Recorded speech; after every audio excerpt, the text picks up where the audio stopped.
Hello students, आज हम करने वाले हैं अपना पद का। ठीक है, कक्षा 10th के। इसमें आपका सूरदास वाले जो चैप्टर है उसके पद्यांश लिए हैं मैंने और पद्यांश के आंसर्स हैं। चलिए स्टार्ट करते हैं।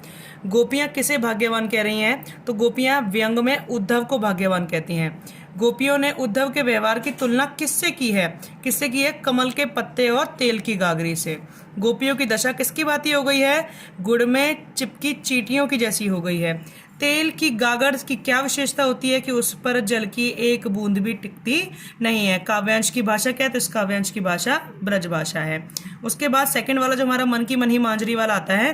गोपियों के मन में की बात कौन मन में ही रह गई, क्योंकि वे मन की बात केवल कृष्ण को ही बताना चाहती थी। गोपियां किसके सहारे तन मन की व्यथा सहन कर रही हैं? श्री कृष्ण के आने के वचन के सहारे। गोपियां विरह की अग्नि में क्यों जलने लगी? कृष्ण द्वारा भेजे गए योग संदेश को सुनकर गोपियां विरह की अग्नि में जलने लगी।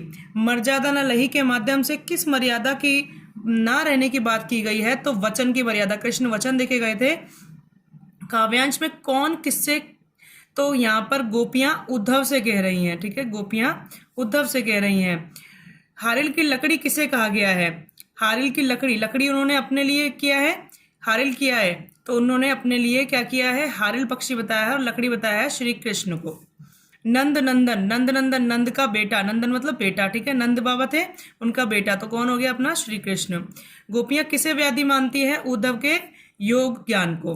गोपियों को योग साधना कैसी लगती है? कड़वी ककड़ी के समान। गोपियां योग का संदेश किनके लिए उपयुक्त समझती हैं? जिनका मन स्थिर नहीं है। अब नेक्स्ट आता है हरि है राजनीति पढ़ियाए। हरि है राजनीति पढ़ियाए में गोपियों ने ऐसा क्यों कहा है? क्योंकि वे राजनीतिज्ञों के जैसे चतुर और निष्ठुर हो गए हैं। गोपियों को श्री कृष्ण की बुद्धि के विषय में कैसा लगा कि उनकी बुद्धि बढ़ गई है? बड़ी बुद्धि के अनुसार राजधर्म क्या है? प्रजा की रक्षा करना। क्या होता है? राजधर्म होता है तो प्रजा को न सताना। मधुकर किसे कहा गया? वैसे तो मधुकर भवरा होता है, परंतु यहाँ मधुकर किसको कहा गया? उद्धव को कहा गया। श्री कृष्ण ने जाते समय गोपियों की कौन सी वस्तु चुराई थी? तो मन चुराया था उनका। उसके बाद गोपियों ने उद्धव को भाग्यशाली क्यों कहा? क्योंकि उनके मन में किसी के प्रति अनुराग नहीं है। कमल का पत्र जल में रहता है लेकिन वह जल का स्पर्श नहीं करता। गोपियों ने स्वयं को क्या कहा? अबला और भोली कहा। श्री कृष्ण क्या पढ़ के आए? राजनीति शास्त्र। गोपियों पर योग के संदेश का क्या प्रभाव पड़ा कि वे विरह की अग्नि में जल उठी। प्रीत नदी, प्रीत रूपी रूपक हो गया। गोपियों की व्यवस्था क्या थी कि वे अपने मन की बात कृष्ण के अलावा किसी और को बता नहीं सकती। सूरदास पद पाठ में किस किस के मध्य संवाद है? तो गोपियों और उद्धव के मध्य संवाद है। हमारे हरि हारिल की लकड़ी में हारिल कौन है? तो जब वो कहते हैं कि हमारे हरि हारिल की लकड़ी, तो लकड़ी तो कृष्ण हो गए, हारिल हो गई गोपियां। गोपियों को योग संदेश कैसा लगा? कड़वी ककड़ी के समान। पाठ्य पुस्तक में दिए गए सूरदास के पदों में कौन सा रस है? तो श्रृंगार का वियोग वृक्ष है।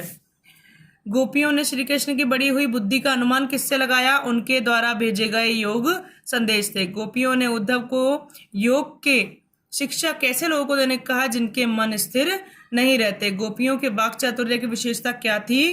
कि वो जो उनकी बातें थी वो बिना छल कपट के थी। ठीक है, ये पूछ रहा है गोपियों के वाक चातुर्य की विशेषता नहीं थी तो उनकी बातों में छल कपट नहीं था। बाकी सब चीज थी कि गहरा व्यंग छिपा था, बिल्कुल अकाट्य तर्क और सार्थक तर्क थे, वो भी ठीक है। उनकी बातें लोक व्यवहार पर आधारित थी, ये भी ठीक है।